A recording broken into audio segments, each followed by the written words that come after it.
everyone. Today I'd like to do a little finger play that we do at Circle at school. It's called Open Shut Them. It goes like this. Open shut them. Open shut them. Give your hands a little clap. Open shut them. Open shut them. Put them in your lap, lap, lap. Creep them, crawl them. Creep them, crawl them. Way up to your chin, chin, chin. Open your mouth up wide. Don't let your fingers in.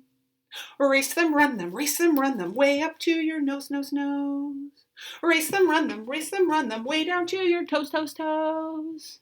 Put your fingers in your hair. Wave them up in the air. Tap them on your knees. Fold them up in your lap, please. All right, the book I'm going to read today is called The Spiffiest Giant in Town, and it's by Julia Donaldson. The pictures are by Axel Scheffler. The Spiffiest Giant in Town.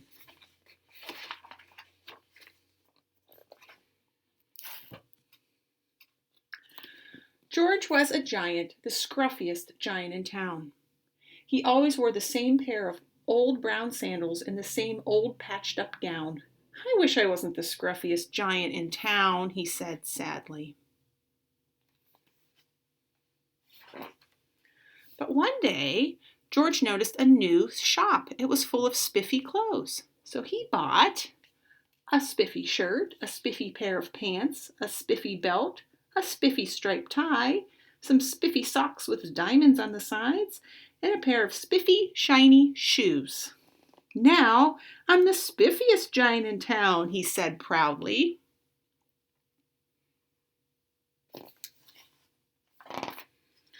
George left his old clothes behind at the shop. He was about to go home when he heard a sound.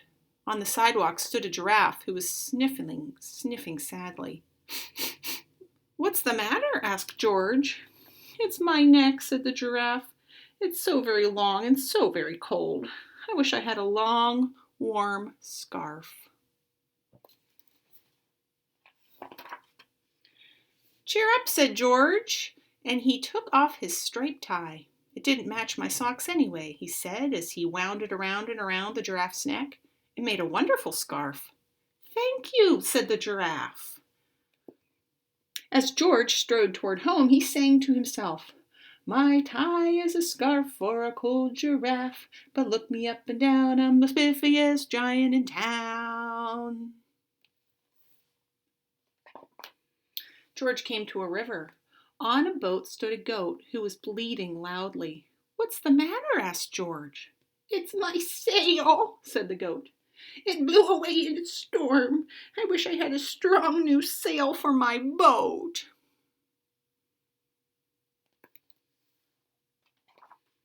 "Cheer up," said George, and he took off his new white shirt. "It kept coming untucked anyway," he said as he tied it to the mast of the goat's boat. "It made a magnificent sail." "Thank you," said the goat. George strode on singing to himself. "My tie is a scarf for a cold giraffe. My shirt's on a boat as a sail for a goat.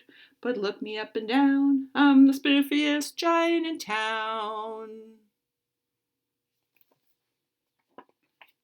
George came to a tiny ruined house. Beside the house stood a white mouse with lots of baby mice. They were all squeaking. "What's the matter?" asked George. "It's our house," squeaked the mother mouse. "It burned down and now we have nowhere to live. I wish we had a nice new house." "Cheer up," said George, and he took off one of his shiny shoes. "It was giving me blisters anyway," he said, as the mouse and her baby scrambled inside. The shoe made a perfect home for them. "Thank you," they squeaked. George had to hop along on the road now, but he didn't mind. As he hopped, he sang to himself, "My tie is a scarf for a cold giraffe. My shirt's on a boat as a sail for a goat.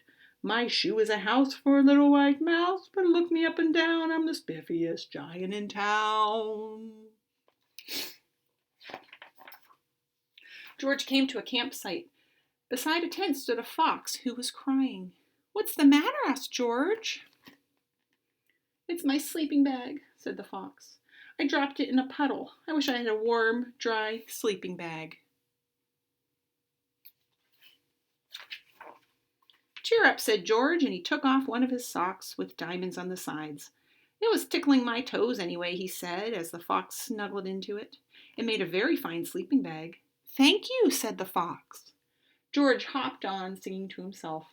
"My tie is a scarf for a cold giraffe. My shirt's on a boat as a sail for a goat. My shoe is a house for a little white mouse. One of my socks is a bed for a fox. But look me up and down, I'm the spiffiest giant in town." George came to a big, squishy bog. Beside the bog stood a dog who was howling. "What's the matter?" asked George. "It's this bog," said the dog. "I need to get across, but I keep getting stuck in the mud. I wish there was a safe, dry path."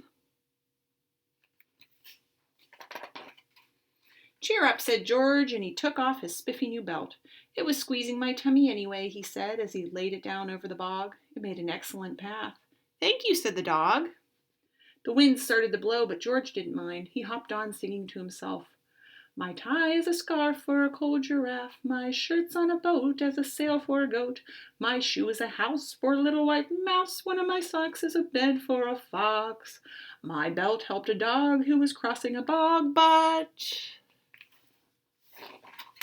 my pants are falling down. I'm the coldest giant in town."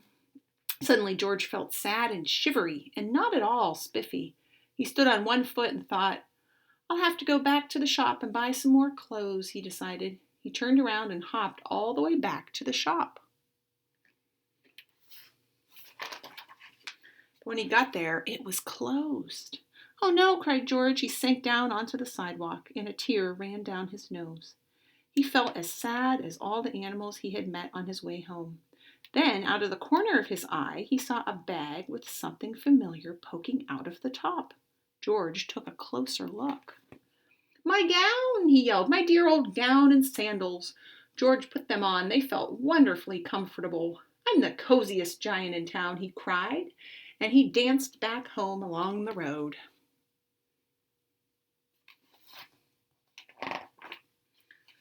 Outside of his door stood all the animals he had helped. They were carrying an enormous present.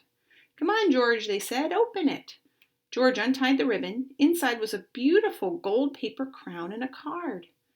"Look inside the card, George," said the animals. George put the crown on his head and opened the card. Inside it said, "You gave your scarf to a cold giraffe. Your shirt's on a boat as a sail for a goat. Your shoe is a house for a little white mouse. One of your socks is a bed for a fox. Your belt helped a dog who was crossing a bog. So here is a very fine crown to go with the sandals and gown of the kindest giant in town." The end. All right, well, I hope you have a wonderful day today, and I will hope to see you soon. Bye.